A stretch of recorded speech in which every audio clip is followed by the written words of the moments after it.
Tandoori chicken ও plane নান। তার জন্য নিয়ে নিলাম 5 পিস চিকেন, আর দিয়ে দিলাম একটু আদা, একটু রসুন আর একটু পেঁয়াজ বাটা। সবগুলো মিক্সড করে নিয়ে দিয়ে দিলাম একটু লবণ, লেবুর রস।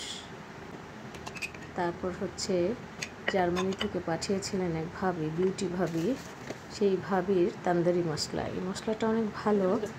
মালয়েশিয়াতে যখন ছিলাম তখনও ভাবি একবার পাঠিয়েছিল। তো মুরগিগুলোকে একটু আঁচড় কেটে নিব, সেটা ভুলে গিয়েছিলাম, তাই সব কিছু দিয়ে মাখানোর পর একটু আঁচড় কেটে দিচ্ছি। মাঝে মাঝে কাজ করতে গেলে একটু উলট পালট হয়ে যায়। আজকে সকাল থেকেই অবশ্য প্রচণ্ড মাথা ব্যথা ছিল, কিন্তু বাচ্চাদেরকে একবার বলে ফেললে সেটা না করে আর উপায় থাকে না। একটু দিয়ে নিলাম টমেটো কেচাপ, দিয়ে ম্যারিনেট করে রেখে দিলাম 3-4 ঘন্টার জন্য। একটু শুকনো মরিচের গুঁড়াও অ্যাড করলাম।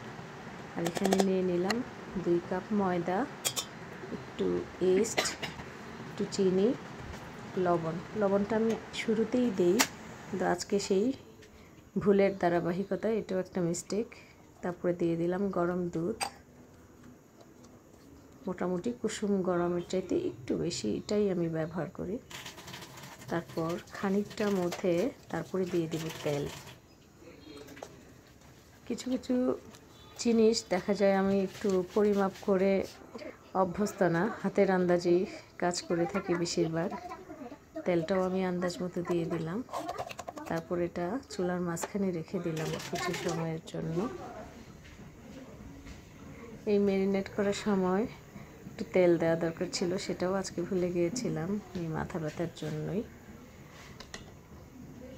পরে এখন সন্ধ্যার দিকে মাগরিবের নামাজ পড়ে আসলাম, যেগুলো একটু প্রস্তুত করে ফেলি।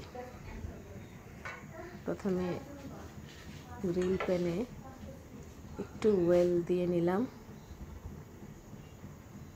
তারপরে চিকেনগুলো আস্তে আস্তে দিয়ে দিব।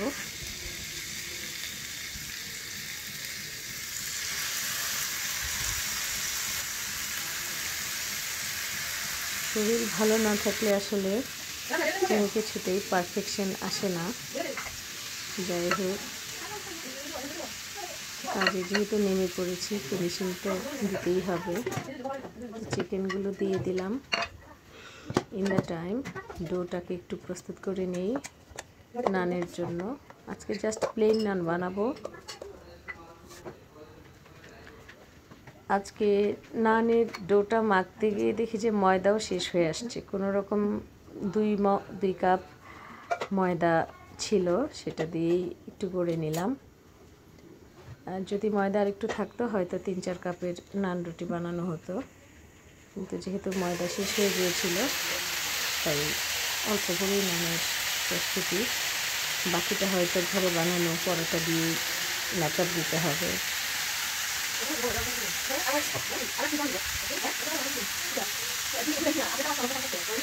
উল্টে নিচ্ছি চিকেনগুলো। চিকেনের যে অতিরিক্ত গ্রেভিটা ছিল সেটা আমি কখনো ফেলে দিই না। আলাদা একটা প্যানে এটাকে একটু জ্বালিয়ে একটু গ্রেভিটা তৈরি করে নিই, পরে এটা খাওয়ার সময় ব্যবহার করা যায় বা চিকেনের উপরে অ্যাড করা যায়। আর এদিকে নিয়ে নিলাম ক্ষীরা, পেঁয়াজ, কাঁচামরিচ, ধনেপাতা, একটু পুদিনা পাতা ছিল, সেটা লেবুর রস, লেবুর উপরের খোসাটার একটুখানি অংশ, আর হচ্ছে টক দই।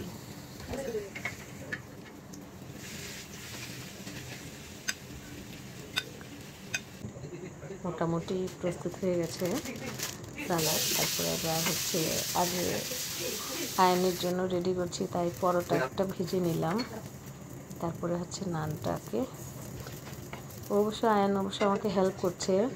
তার পরোটাটা সে নিজেই ভেজে নিল। তারপর নানটা আমি করে নিচ্ছি, একটা নান আপনাদেরকে দেখাচ্ছি। আয়ান বলল, তুমি আমার চেহারা দেখাচ্ছ কেন? পরোটাটা একটু পুড়ে গেছে সেজন্য। যে তুমি করনি, সেটা আমি করেছি। আমি বলছি না, ব্যাপারটা এরকম না, তুমি আমাকে হেল্প করছো তাই তোমাকে একটু ক্রেডিট দিচ্ছি। হয়ে গেল একটা নান। এখন আয়ানকে পরিবেশনের পালা।